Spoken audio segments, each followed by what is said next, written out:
Ici, on est sur le chantier du 185 Charles de Gaulle, donc de rénovation privée, l'une des filiales du groupe Bouygues Bâtiment France-Europe.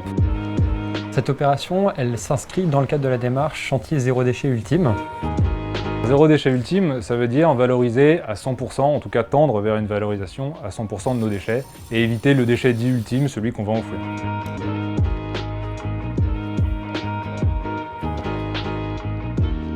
La démarche chantier zéro déchet ultime, elle repose sur deux axes.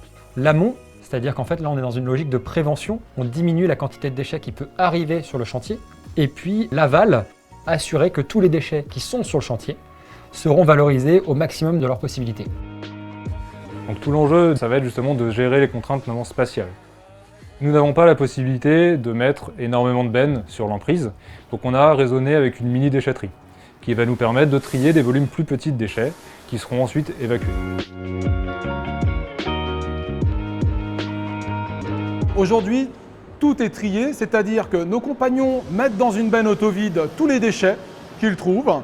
Cette benne auto-vide est amenée dans cette zone de tri qu'on voit juste derrière moi.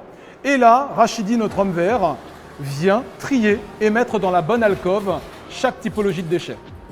Au travers de cela, une fois que la contenance est suffisante, un départ de benne est fait et envoyé au centre de tri. Les sangles, c'est effectivement une matière qu'on n'avait pas identifiée. Elles ont commencé à arriver par foison.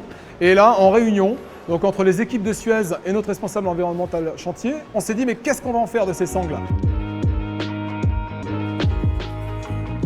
On a trouvé donc une filière de recyclage et ça permet du coup d'en faire des ceintures de sécurité pour les véhicules.